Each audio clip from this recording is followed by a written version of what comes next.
to another Coach Dave Academy lap guide from myself, Kieran Harrison. This week we're in the Aston Martin GT4 at Daytona for week 2 of the GT4 series. So without further ado, let's get into it.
So that was a hot lap around Daytona in the Aston GT4. I'm not going to run you through all the braking lines, all the driving lines, etc., all gearing on a slower lap. So let's get into it.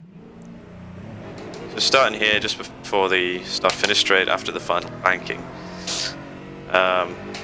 If it was a quali lap, you could dip down here at the end just to save a bit of time, but we won't do that for a normal lap.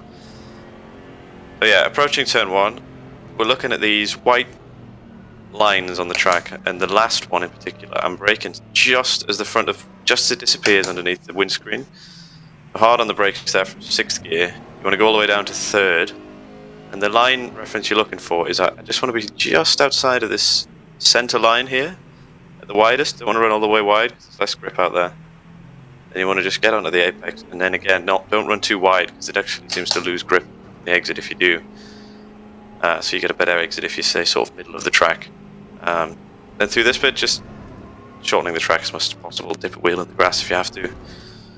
Then looking at these dotted lines here to denote the pit exit, we want to cross over early, and then just maybe a car length or two after they end, I'm on the brakes, down from 5th to 3rd again. And you want to really focus on the exit through this hairpin. You just got to try and get good traction in 3rd gear, and then try and maximize onto this sort of mini straight. And then it's fairly straightforward. I think we get up to 5th by the next corner. Easily flat through the left-hander here, but you want to turn in nice and late so you stay as tight left on the exit as possible. Just shorten the track down a bit before the next braking zone. So then, looking at this coned off section on the left here, I'm braking about halfway through it. That's the best reference I really have, about halfway, staying mostly left, sort of fading towards the middle of the track, down to 3rd gear again. Then you want to kind of get quite a cut back line to follow this curb round on the exit. Again, trying to get as good traction as possible in 3rd gear just to maximize the exit. And it's a similar story for this one with the cones. We're looking at the second cone off area where the track goes off to the right. Braking just really after that starts, just before halfway in this cone section that I'm in now. Just down from 4th to 3rd for this one. Multiple lines you can take through this corner on the exit. You can delay on the power a bit to shorten the line. The exit, try and stay tight, or you can just get on the power early and run wide. They kind of seem to work out quite even. But On my hot lap, I kind of did a mix of the both, as power as early as possible, but trying to keep it tight as I could as well. And then we're just onto the oval banking. It's just flat out. Heading into the final chicane, the bus stop. Or what, I can't remember what its new name is now, but it's definitely not the bus stop anymore. But yeah, in the approach to the bus stop, I'm looking for the 2 and the 1 board. I'm braking sort of maybe 30% of the way between. So like just a few car lengths after the 2 board, braking down to 5th, and then just as I'm turning into the corner, I'm going to 4th as well. Nowadays, you've got to be really careful through this chicane because the off-tracks are really strict on every single apex.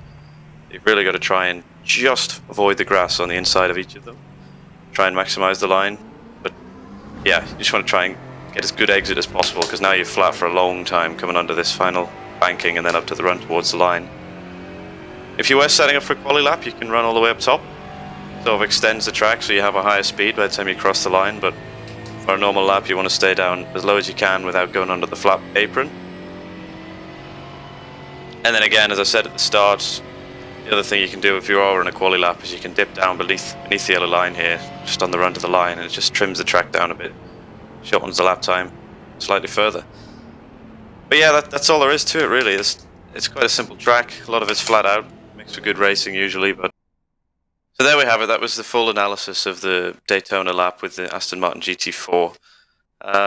Continue to check back into the Coach Dave YouTube channel. I'll have several more lap guides throughout the season, but also all the other coaches do their own lap guides as well, so make sure to keep checking back. But yeah, that's it from me for now. So until next time, I'll see you later.